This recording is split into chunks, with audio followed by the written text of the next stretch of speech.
Welcome to the Sovetsky Soyuz class. They are... well, they're interesting, really. They really are.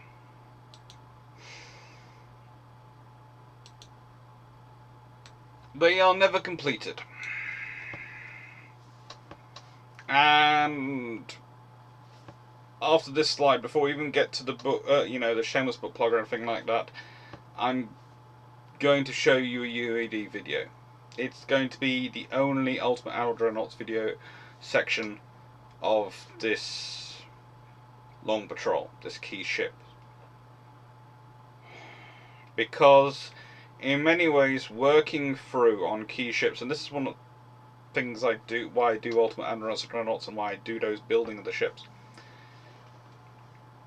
Translating and building the ship in Ultimate Admiral Dreadnoughts, no matter how limited or imperfect the result, it's a way I find of really getting familiar with the ship's design, in trying to make it as close and as capable within the parameters of achieving accurate reflection of it, that reflects an accurate reflection of it as translated through the logarithm of Ultimate Admiral Dreadnoughts, as necessarily as it might have been in real life. So tends to have things like slightly thicker armor, etc., in order to achieve stability. That always sounds strange to people, but yes. Whereas when I'm building a ship, I can add in ballast in places, etc., to achieve the desired effect on stability.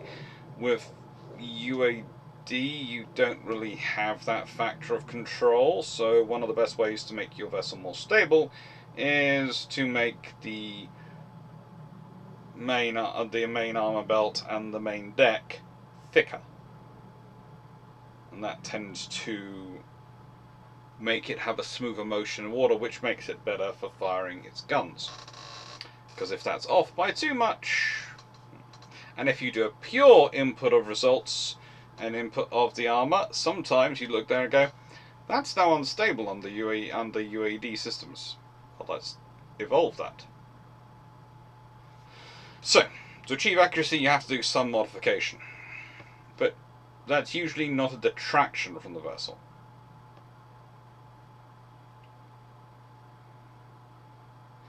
But the Sovetski Soyuz class are an opening gambit.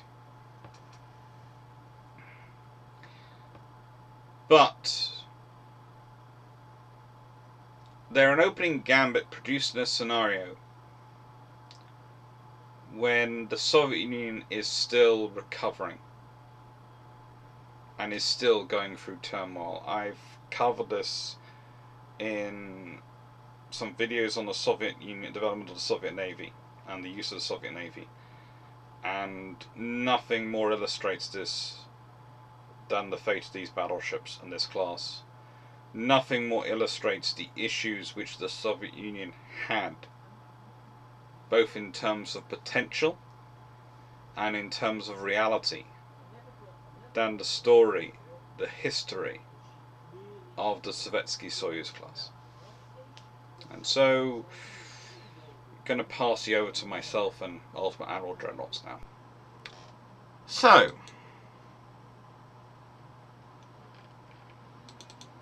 meet the Sovetski Soyuz class I have managed to design. Now, yes, there is a very much German style to this construction, but it still doesn't look too bad. It only has a single funnel.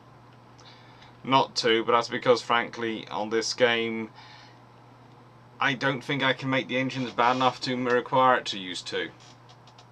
I just can't. So it was pointless wait, and as is always the case with this with their designs, and on UAD, I had to use some of that weight, which would have gone into a second stack for balancing issues. Which means she actually has slightly thicker armor than she would have realistically. I'm going to stick it under AI control I'm just going to let you see. Now,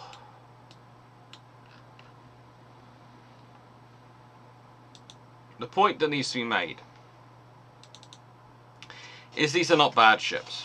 They are 9 16-inch guns, they are cable 28 knots, they are perfectly stable-ish. And yet, in every engagement, this ship has had a problem. And I'm not sure exactly what it comes down to. Now, in UAD you can do simulations, but you can, as part of the factor in the simulations, you can factor in crew experience. You can have very experienced veteran crew, or you can have cadets. And you can, variations in between. It doesn't matter what level I adjust this ship to, it has bad luck. I mean, I'll run this again, because that's just unfair. Who thinks you're going to lose your entire forward turret to a King George V with 10 14-inch guns? Literally, that is a King George V.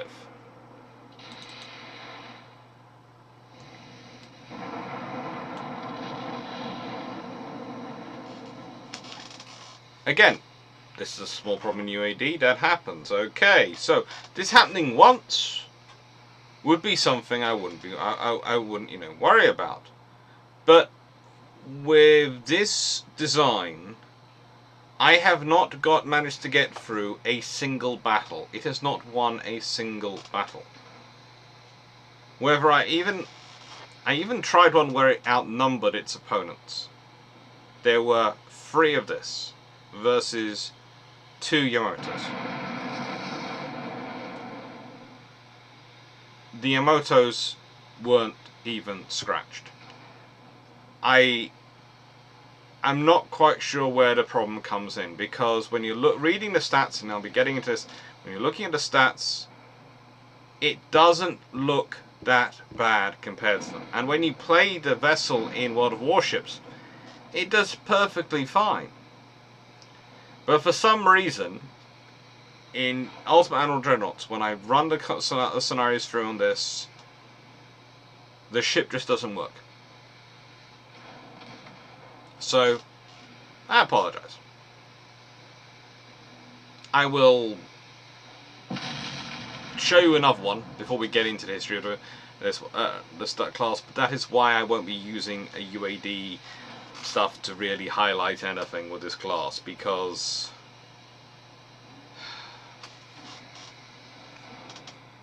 let's restart the battle.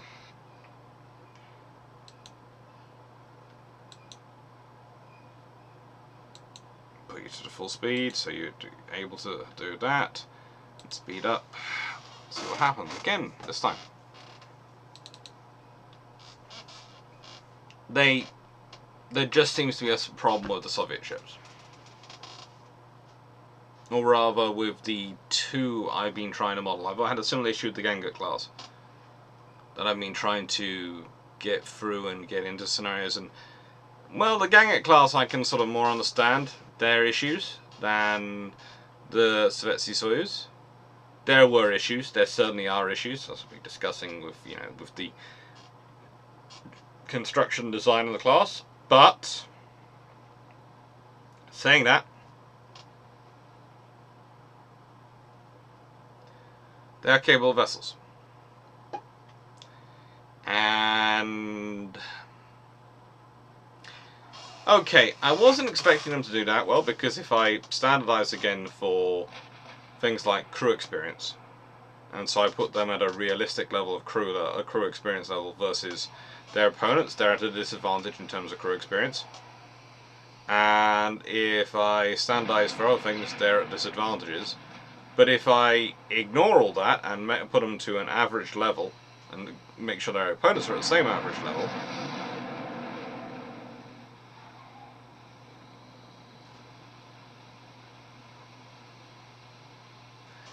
And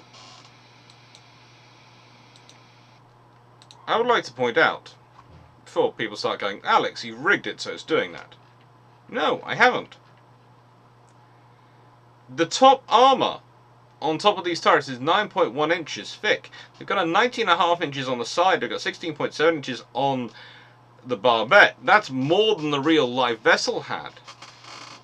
The main deck has 7.1 inches of armour. There's 7.3 inches of forebelt, you know. The decks are as heavily armoured as I can make them. There's 18-inch main belt. I have thrown everything I can at making this vessel as solid as I can. It actually displaces 3,250 tons more than it was officially supposed to. Now, to be fair, as I will say in the video, I have suspicions about the displacement, and I'll explain about their displacement. So I'm not so worried about that. But yeah,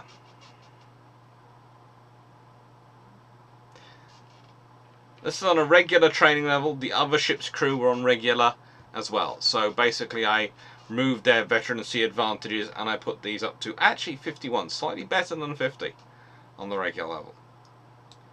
We launched them as veterans against a regularly crewed King George V.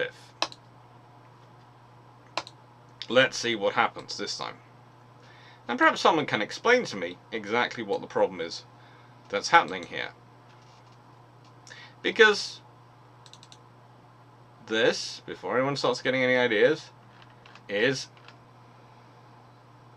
well, that's a Lion class. Because I forgot to make sure it was set to the King George V, didn't I? Okay, well, it's a Lion class. It's got 9 16-inch guns. They are theoretically exactly the same capability. Okay? Again, it's faster, but I'm not being completely evil. I'm not loading the bases unfairly.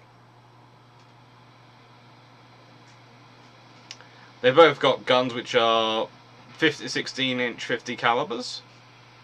They both, in this scenario, will have crews which are... this will be a set of veterans, that'll be set to regular.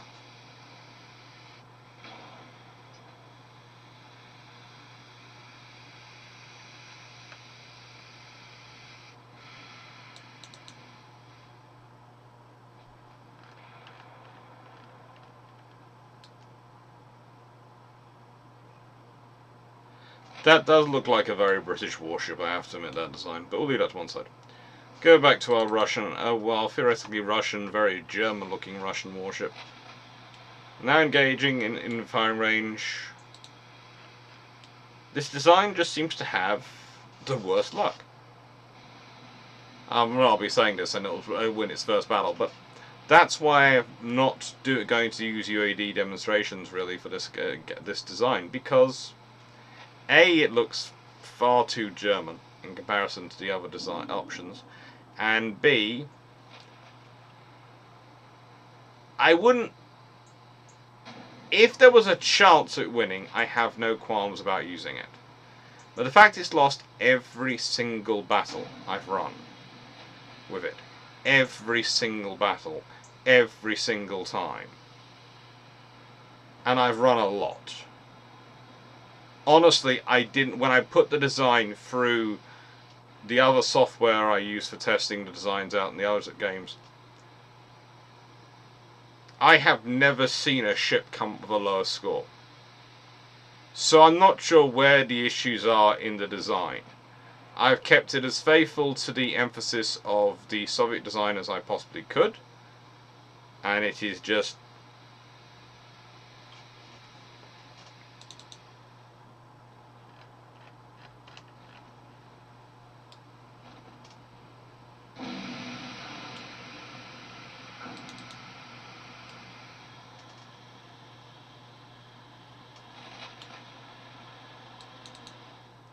I think we're now in 5-inch range. That's not good.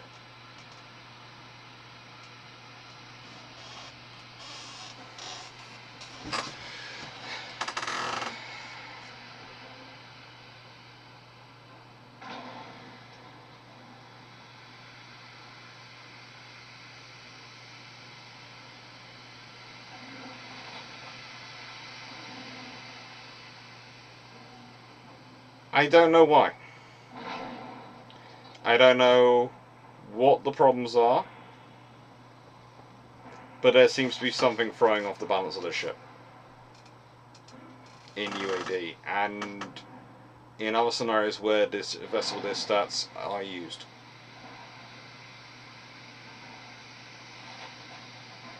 I've never had that happen before. Never. And I have done a lot of testing in UAD.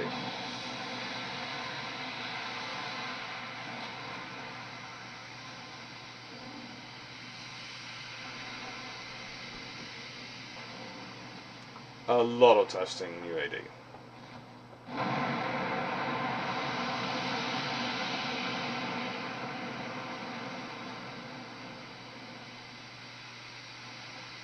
See, it's actually damaged the King George, the Lion.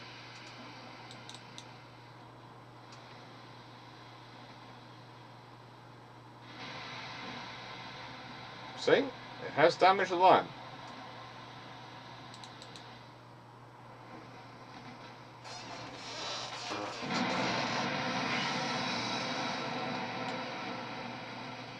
But I am leaving this completely to AI control. I'm not trying to keep the opponent at range or anything like that, which I have sometimes been tempted to do, because it makes sense. But again, it fitted with their doctrine. But the Soviet doctrine is very much for close quarters fighting. That's the reality of Soviet doctrine, because of where they are going to be fighting. And they're gone. So I will hand you over to me and a load of PowerPoints, and hopefully I'll be able to explain some more about Sovetski Soyuz, but UAD will not be featuring. Not beyond this point. Thank you very much. Well, I did promise a shameless book plug. And again, as always, thank you to everyone for your support. It's a weird thing to say, but the more conversations I have with colleagues from wider academia, the more I find myself rather enjoying parts of the life I have. It's not easy, but there again, there's far harder ways to earn a living. And getting to do something which you would honestly probably be doing for free anyway, because you just love doing it, and managing to live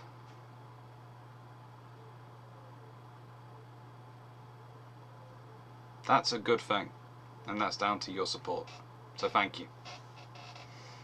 And thank you to everyone who's pre-ordering the second edition of this. Who knows, maybe I'll win some book prizes, and I'll pay for, I don't know, the photos for the next 2 books. So let's talk about Stalin's battleships. And if you recognise this slide, yes, it comes from the aforementioned Soviet Navy series, which were 3 videos I produced last Christmas. I think this year I'll be sticking with a key ships theme, going for it. But if I do the year of the aircraft carrier next year, because the aircraft carriers will therefore be, the subject of every Tuesday video, I might well do a key naval aircraft series, kind of like this. But that means I'm going to have to find a flight simulator and probably get a working joystick, etc., that I can then take you through the capabilities of the aircraft. But I'm thinking of this all through, and that's all by the by and should have been said in front of this rather than this. So, Stalin's battleships. Well, here is the funny thing. The Soviet Navy is always working on ideas for a battle fleet. Why? Well, as a key ship which is coming up later in this year, the Ganget class is going to go into, the Soviet Navy realizes they need them. One of the things is often easy to forget because of the massive Soviet land borders is that Russia also has, and the Soviet Union then especially did, also has some pretty big sea borders. Really big things. And they're often in areas which don't allow much freedom for manoeuvre. You might think the Northern Fleet area allows you freedom for manoeuvre. It doesn't for much of the year because you're caught between the pack ice and Scandinavia, going in and going out. So that's not much freedom of manoeuvre. And, well, the Baltic certainly not. Black Sea, there's not much space there. It's a much, much smaller version of the Mediterranean. And there's one way in and one way out, and if you need to control the way in and way out, you need to be able to block it off. And for that, you need something pretty hefty. And then we have the Far East. The site of the Soviet disaster, the Russian disaster, navally. Soviets had also had issues. Yes, by the late 1930s and the beginning of World War II, actually, there's a whole war going on between the Soviet Union and Japan, and the Soviet Union wins it on the ground. But whenever it comes to the sea, they don't even contest. They don't even match in. They might as well not be there. The Japanese Navy can wipe out the Soviet Navy in the Far East without even blinking. They're a non-entity as far as the Imperial Japanese Navy are concerned. You could argue that's one of the reasons why there's this big political difference between the Imperial Japanese Navy and Imperial Japanese Army. That for the Navy, the Soviets stopped being a threat early on because they wiped them out, basically 1905. From that point onwards, as far as they're concerned in their local area, the only peers they have are the United States and Britain, i.e. the USN and the Royal Navy. Think about it, because from the moment the Russians are gone after Tsushima and the Russo-Japanese War, who else is a local peer? Who else is able to match the capabilities of the Imperial Japanese Navy? No one. Whereas for the Imperial Japanese Army, yeah, the wars get won, but the Russo-Japanese War, they win the battles, they win glorious battles, but it's the Japanese Navy which wins Tsushima. The Russian army still exists. And the Russian army still has a lot of territory.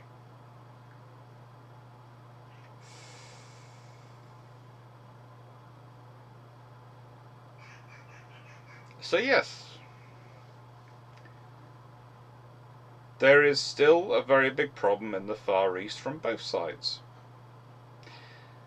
And compounded on top of that, you have the reality that with the fall of Russia, of Imperial Russia, the rise of first the Mensheviks and then the Bolsheviks to form the Soviet Union, etc., you have a lot of people getting killed and going abroad. And then on top of that, you have all sorts of churn in the Navy and high command, which means the senior officers who should be making decisions keep changing. Or rather, translating the decisions of whoever's in power keep changing.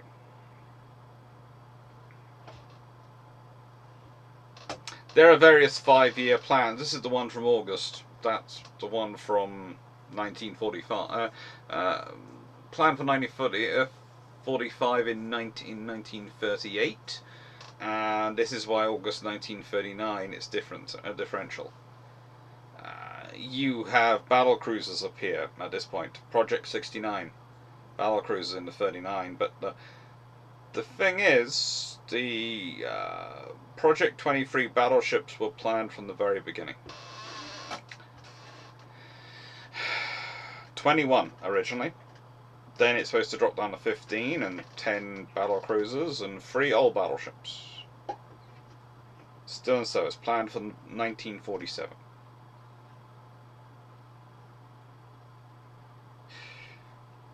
The only plan, and I would say this honestly, the only plan which is even close to this in level of vaporware, of likelihood of it coming about, is Plan Z of the German Navy.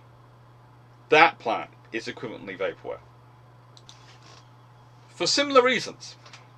It's maritime infrastructure.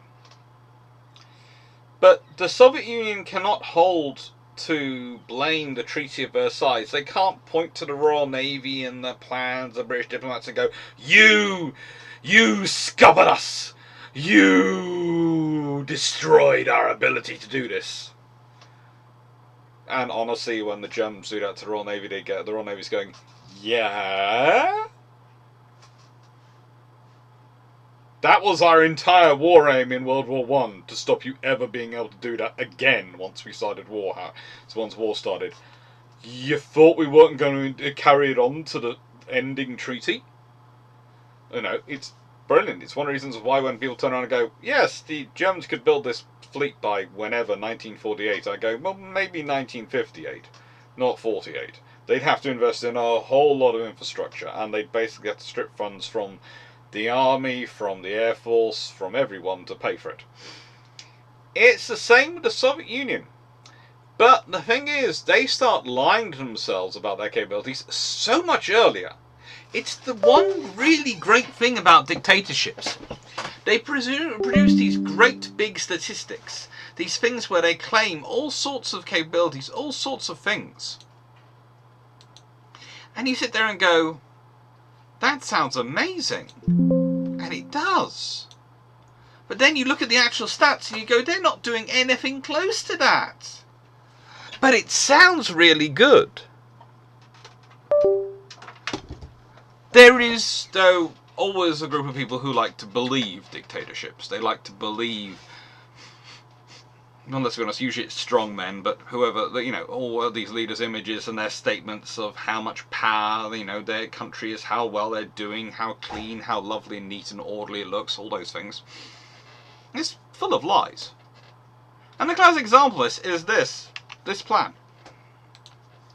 Because this is the fleet as planned for 1945 and 1938. As planned for 1947 and 1939. They want to have 15 Project 23 battleships by 1947. Okay, so what is that? Let's see. That's an 8-year period, so you need to roughly be able to be launching 2 a year. Seeing as it's going to take 2 years to build them, you're actually going to probably 2 years at least to build them. You are probably going to be needing to lay down roughly 3 a year to get them into service for my 1947. And then you look at it and go, oh,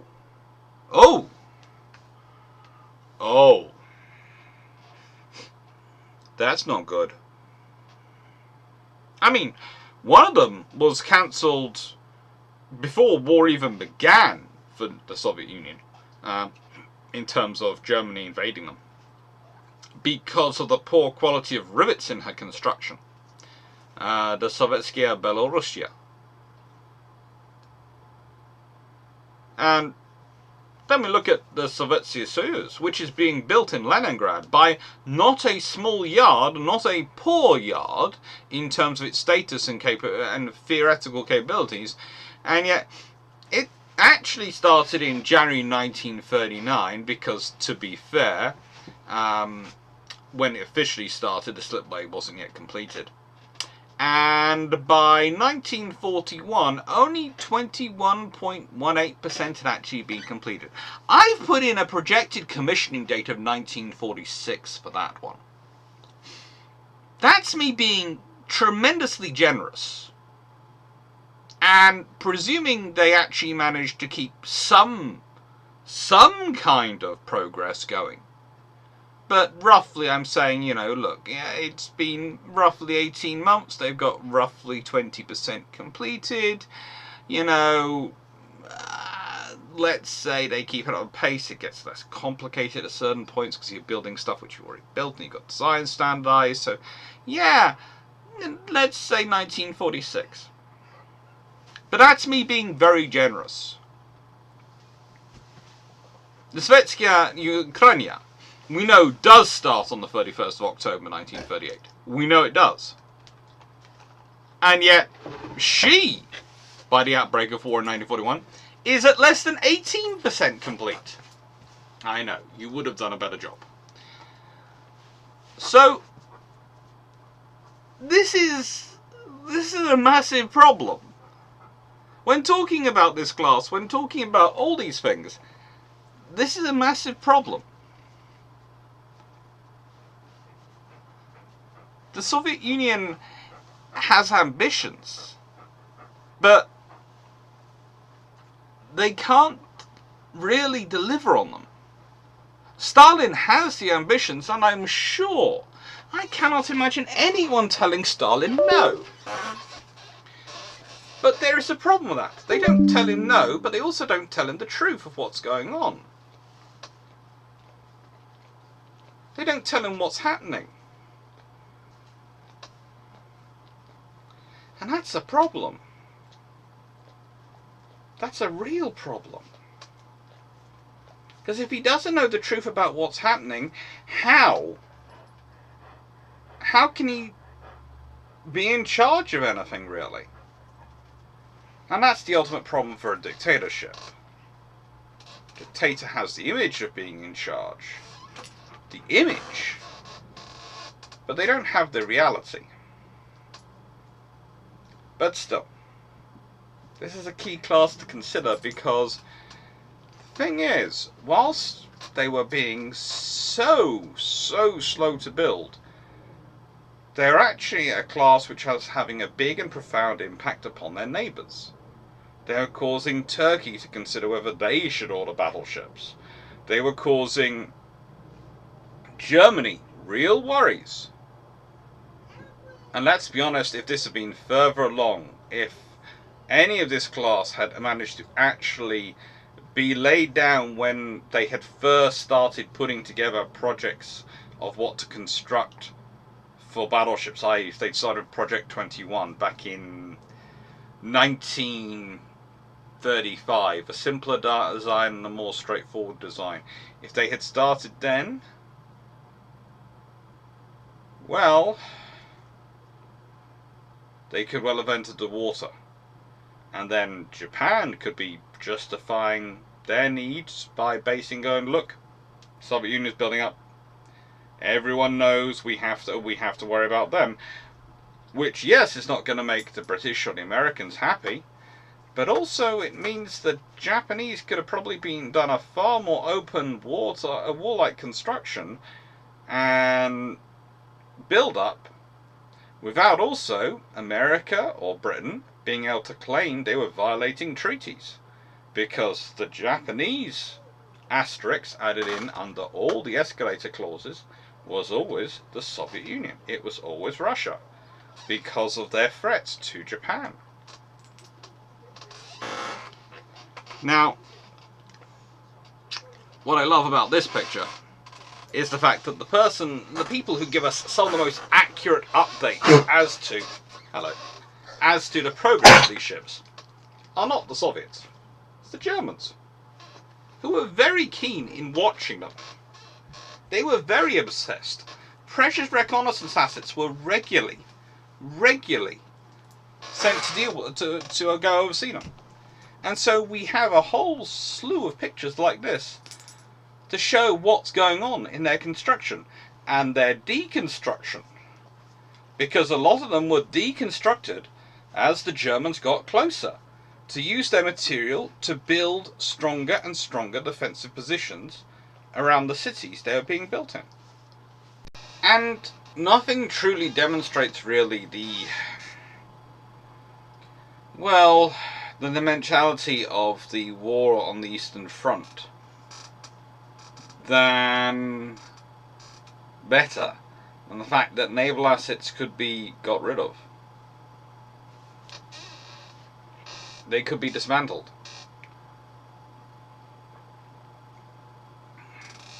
Not that there's much chance of them being completed in time, but the thing is, if one of these had been completed, and honestly, again, if we're looking at this timeline, if Sovetsky Soyuz had truly started construction on the 15th of July 1938, truly, and when I say truly, I mean, truly started construction in July 1938. Well, if we consider that HMS Anson was started in July 1937 and she was commissioned in April 1942, despite a pause in construction, and a big pause in construction taking place. So she was commissioned, she was laid down about a year earlier than the official laying down of Sovetsky Soyuz.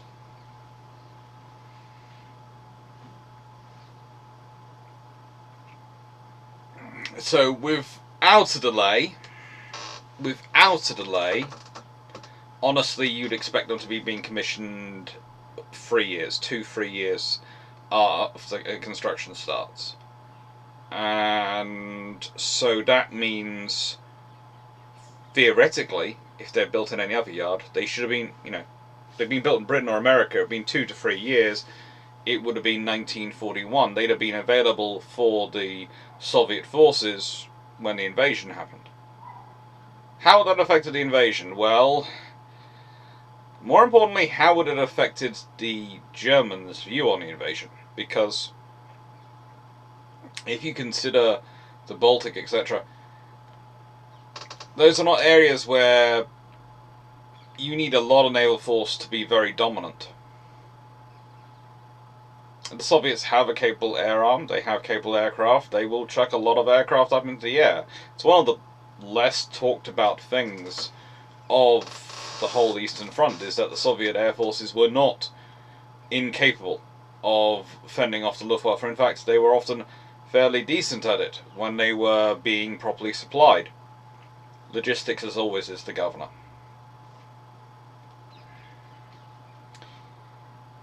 But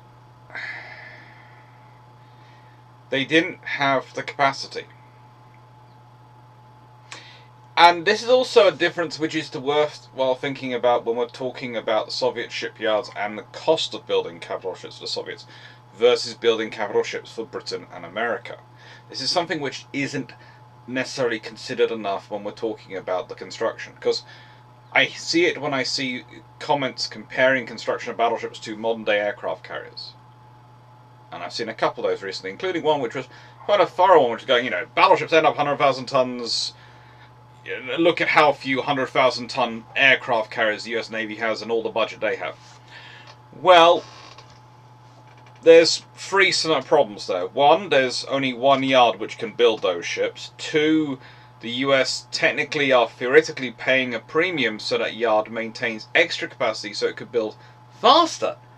But it, if it needed to, but it's actually just building at the rate which they're being allowed to build at. So they're theoretically charging more per ship and taking longer than they have to in order to keep that 1 yard open. That's a massive problem. Why is that a massive problem? Well, because here is the issue if you're dealing with government scenarios, and please, I'm going to try to explain this in a way which is not going to get everyone from both the free market capitalist side and the controlled economic side completely annoyed with me, but hopefully they will think. If you have a single supplier and they are also trying to make a profit for their shareholders, which is not a dirty word, it's what a private company exists to do. They are a single supplier. They are a definition of a monopoly. And a lot of government supplies these days are monopolistic supplies. Governments are not ordering enough for there to be multiple suppliers of the same thing. Not if you're going within the national bounds, and for national security reasons you have to go within national bounds. So you have a problem. You have a monopolistic supplier, and whatever figure they tell you, you have to pretty much take. Because you have no other option to compare it to.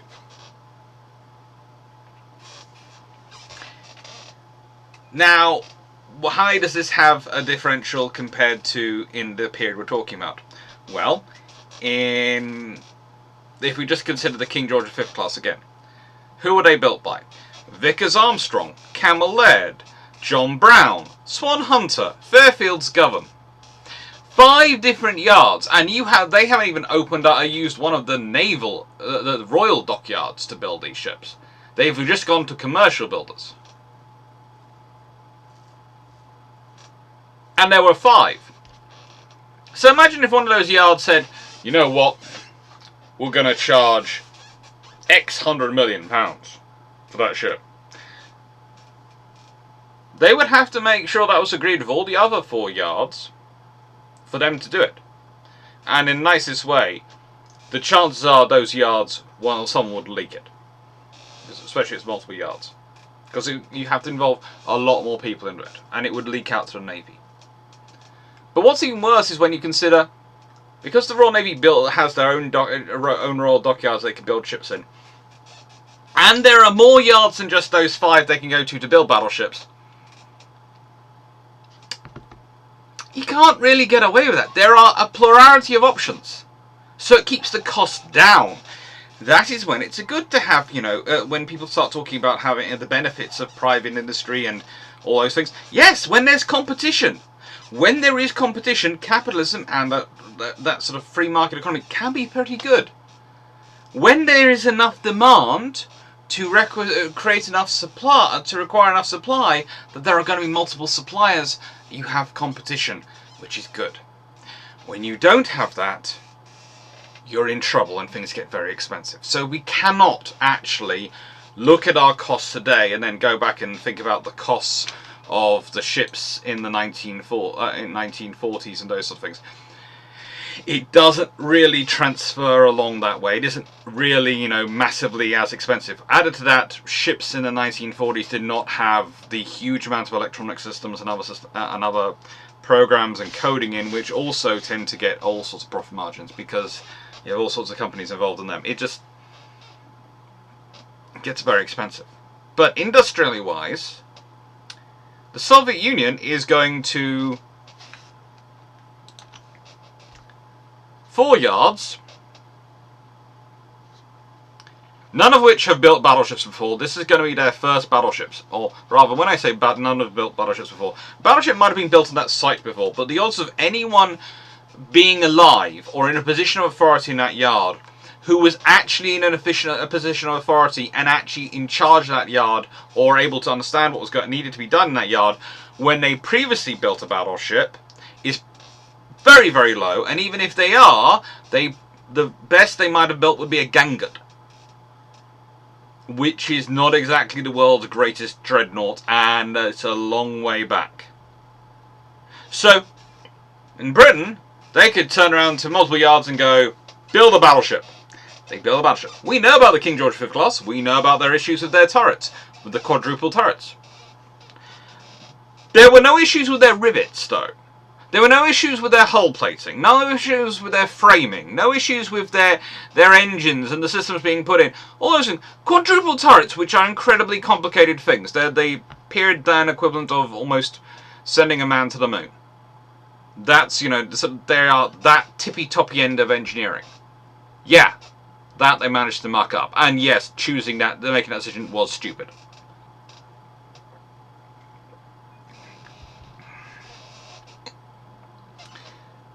But the point is, Britain could. Soviet Union couldn't. But let's say they did get them in service. And I've written the specifications as of 1941-ish because, honestly, they're changing the specifications so often, frankly, I'm surprised I actually even started building the things. Oh, caramba. We're talking 65,000 tons fully loaded. That's what I aimed for. My sneaking suspicion is that those things would have been overweight like anything. I would say closer to 70,000 tons fully loaded, because they were going to they had growth going on. 9 16-inch guns in 3 triple turrets. That's a nice, useful thing. 12 6-inch guns in 6 twin turrets. That's not exactly bad to have. Oh yes, 1200mm gun, dual-purpose guns in 6 twin turrets. Okay. Now, here is the thing. They've gone for 6-inch and they've gone for 3.9-inch. They're basically, or 152 and 100mm. They're repeating the same thing as you see in the German fleet. And this is one of the things you have to consider when you.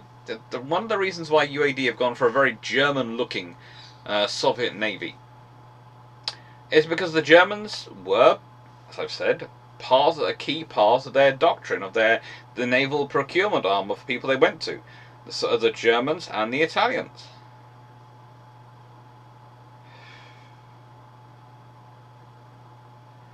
Italians were a good choice.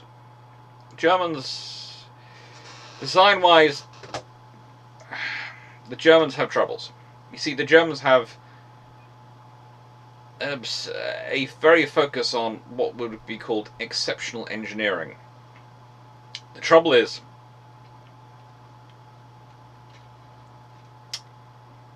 how do I put this politely? This is a glass jug. Lovely. It's perfect for drinking my own brew. It keeps it nice and cold in a way, especially when I've stuck it in the fridge. Now, it does the job perfectly fine, and because it has quite a thick glass bottom down here, and sort of slightly tapered, it's very solid and very unlikely for me to knock over, and makes a nice boom when it goes down. But you see, this does the job. It's fine. It's not perfect, but it's fine. Because it could be tipped over, it could go down wrong. However, if I, decided to maybe put in a cooling system to keep it permanently cold, maybe some liquid nitrogen or something flowing around it, added in a weighted lead base, maybe a sort of flexi grip on the handle, so it makes it real easy for me to lift. All sorts of little options like that. I could make it into a perfect thing. Make it about 1,000 times more complicated. There'd be problems making sure the lead weight stayed on. There'd be problems in nitrogen making sure that was working fine, etc. All these things. But it would be perfect. But this does the job. The problem with a lot of German engineering, and this is why a lot of people are so obsessed with it in talking about how, is that they aim for the perfect the whole time. And it's very rare you find a piece of German equipment where you can say honestly the engineer settled for, that'll work, that'll do.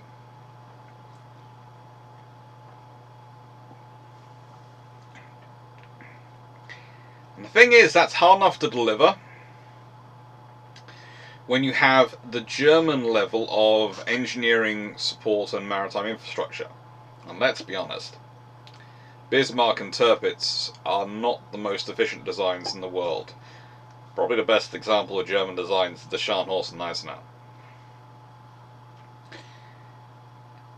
If you are the Soviet Union, who is rebuilding your infrastructure industry from scratch, after you've brutalized and terrorized a large majority of your own people, especially the people who actually knew what to do, and a large number of those people also left, yeah, it might not be a good idea to be using the Germans as your design model. Or for that matter, the Italians,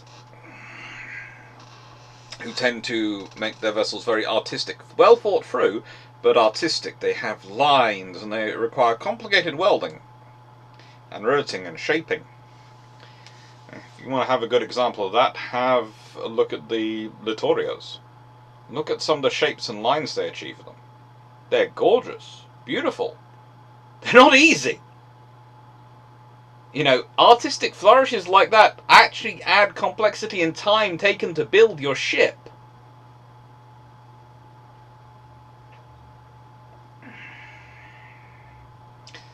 So this is the designer's world of warships, think of it.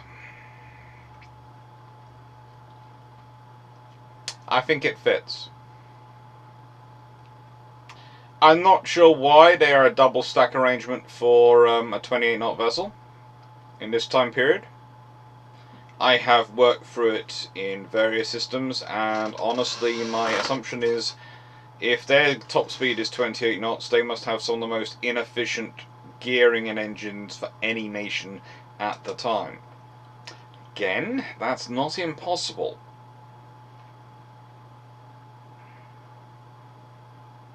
It's just sad, but it's not impossible.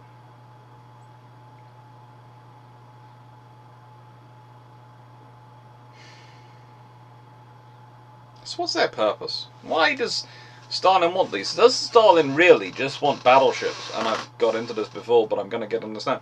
Just want battleships so he can say, I've got a bigger battleship than you have? No. Battleships are a viable weapon system in the 1930s, 1940s, and even 1950s. That sounds kind of scary to say, and I'm sure there are people who are going to immediately go to the keyboards and go, Dr. Clarke, or occasionally some people call me Alex. I never mind either way, but usually it starts off with Dr. Clarke, especially when they're irate. Dr. Clarke is wrong here, da-da-da-da-da. Aircraft superiority have been achieved by da-da-da. And he's going to go, no. The difference is aircraft have gone from being possibly able to damage a ship to potentially cripple a ship to potentially sink a ship to probably, especially if you're chucking up at them, sink a battleship. But the difference that I'm talking about is that if you're looking at it as a battle fleet in pure just on battleships, if you're just sending a group of battleships against an enemy fleet which is a group of carriers and battleships, the combined fleet will win every single time. But if you're sending a group of carriers and battleships versus a group of carriers and battleships, that's a far more even fight. And if you send a group of carriers and battleships versus a group of just carriers, then it's not the group of carriers and battleships which are at a disadvantage.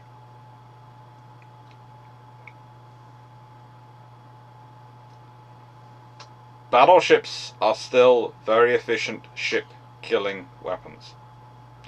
I would argue it's not aircraft which see the end of the battleship, it's the rise of the missile age. In terms of you suddenly have an intermediary which allows all ships to engage targets at a long range. And it's the weight of missile bombardment you can put up now that matters, not the weight of, well, shells. And missiles, as we all admit, they're knocking around the 1950s, but really it's the 1960s. When they really come in and are going, yeah, we're here. And they, let's be honest, a lot of talking about missile capabilities and missiles, and 1970s and probably it's 80s and Falklands War when they really come of age. They've been around for a while by that point, but it's a case of still learning how they're going to be used. So they're a viable weapon system. And as I said, the Soviet Union has a vast amount of sea they need to control, so yes, Stalin wants battleships. He also wants them for another reason though. Having a battle fleet has been important to Russia for a long time. It's been an important symbol of Russia, of modernity. This might sound strange to our modern ears, but this was the symbol of being a thriving, powerful nation. And it mattered. It mattered that the Soviet Union had this capability.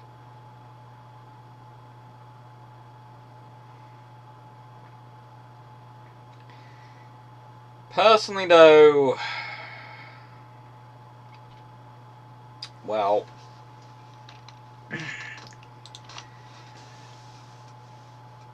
I think the Soviet Union might have been better if they'd been able to strike a deal to buy some from someone else to build them. Or at least the first couple. But that's difficult on the naval treaty system, because who would and who could actually build them? You'd have to go to either Britain or you'd have to go to America.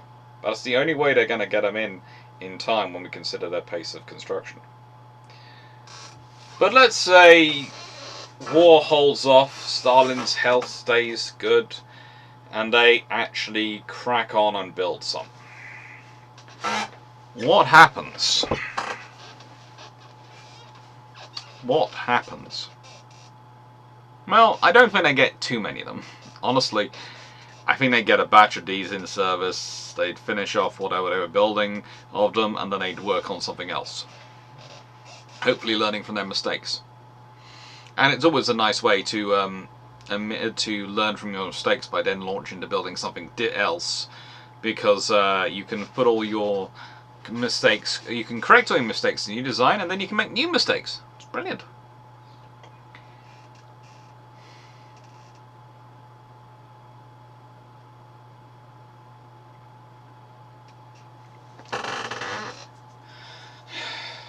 But what will their future have been?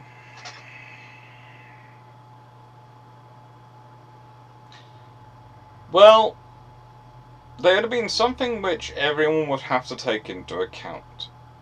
The moment they actually launched the water, there is a lot of fear going to be going around. A lot of fear. And that's the point with battleships in many ways. The reality of them is never as scary as the image of them. And the image of them is absolutely all-dominating. So, my theory is that the Soviets would, and I've got this from Ural's book especially, the Soviets would, would organize themselves into their fleets, would try and build these ships up as the centerpiece of their fleets, along with some of their newer cruisers, and their newer destroyers and torpedo boats, to give themselves viable, for want of a better phrase, and to use a modern phrase, littoral task groups, which would dominate areas like the Baltic. That would be for what they would be for. The Baltic, the Black Sea, to an extent the Northern Sea, the White Sea up in the north. I have a feeling they would have more issues in the Far East. And I'm always surprised when I look at this list.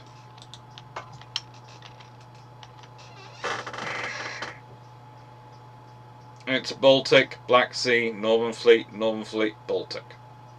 Admittedly, one of those is a second Northern Fleet one, because the first one has so many bad rivets in it. So many bad rivets in it.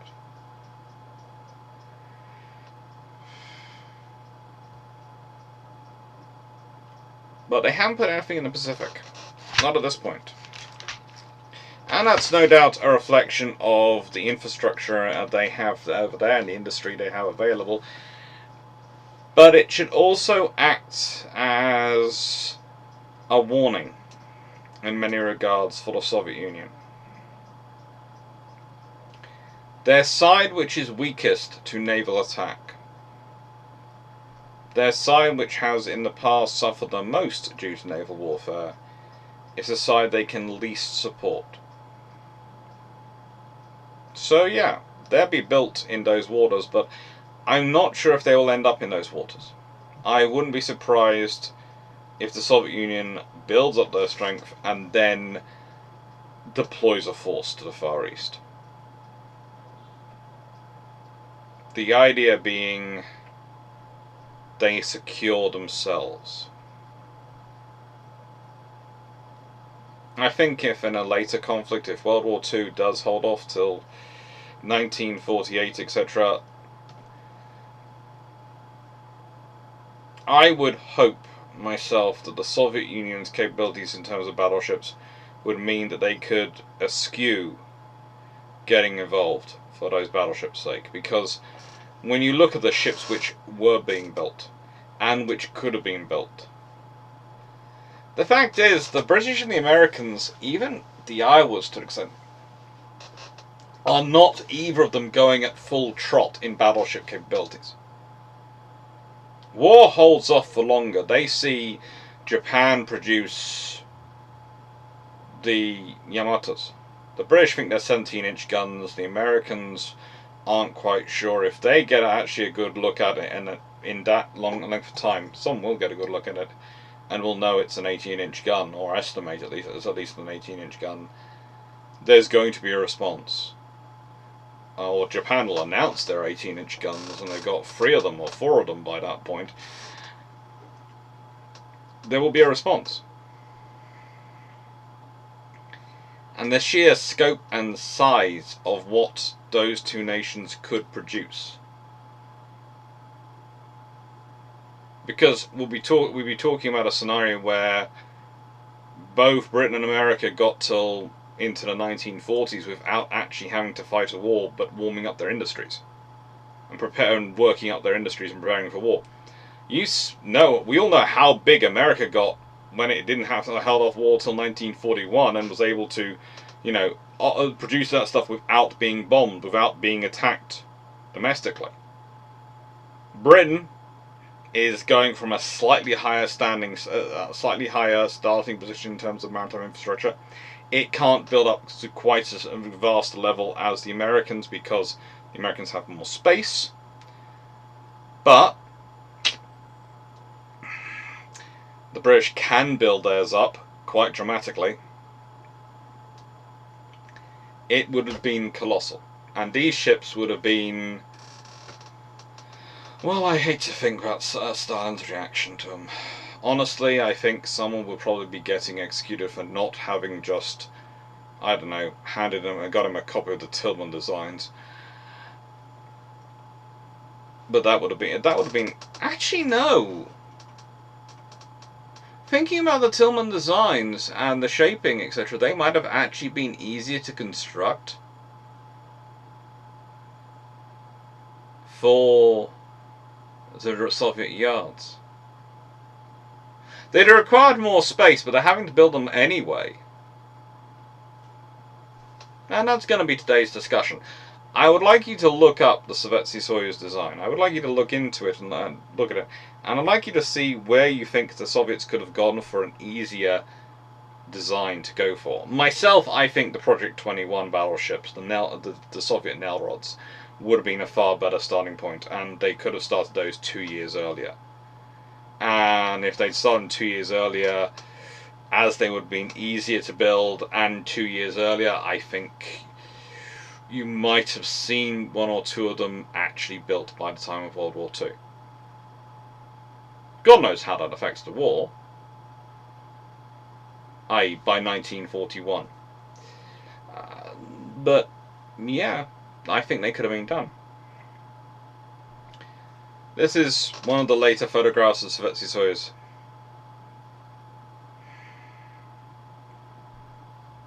As you can see, there's been bombing going on, but also how much progress has actually been made on that ship.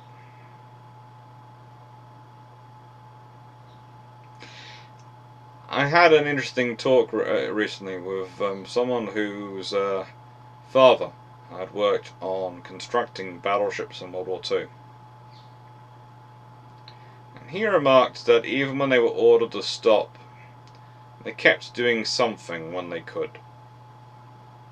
They kept doing this and that when they had time. So they kept moving the designs forward.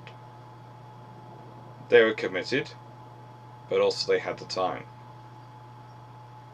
These ships have moved forward. Honestly, the Soviets are probably slightly less committed, and they don't have the time.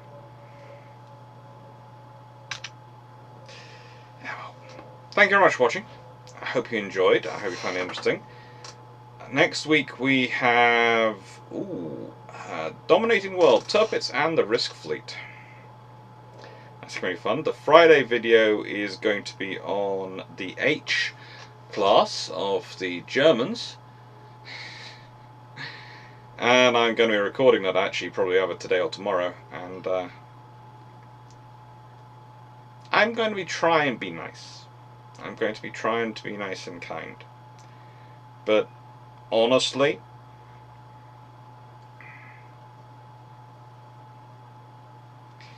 there is a debate as to who has the most vaporware in terms of design, in terms of plan.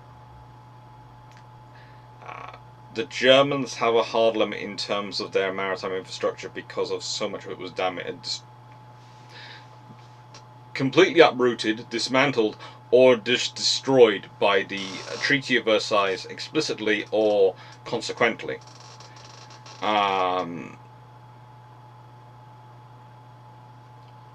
Whereas the Soviet Union just has had their own internal issues. But honestly, both of them are in absolutely... We dream of this wonderful plan! What can you actually deliver? And that's another thing to think about in terms of this plan. It was supposed to produce 28 capital ships. That's 15 Project 23 battleships and 10 Project 69 battle cruisers by 1947. They wanted to produce 25 capital ships by 1947. The British were planning on having 21 by 1942. If the Soviets are moving up to 28, then you know the Royal Navy is not going to drop behind, and the US Navy certainly isn't. What's the German Navy going to do? What's their plan? Is, of having X number of battleships. How? This is the problem once you start constructing battleships and everyone else is constructing battleships. You have this plan of, we build this number, we will have the strength to do what we need to do.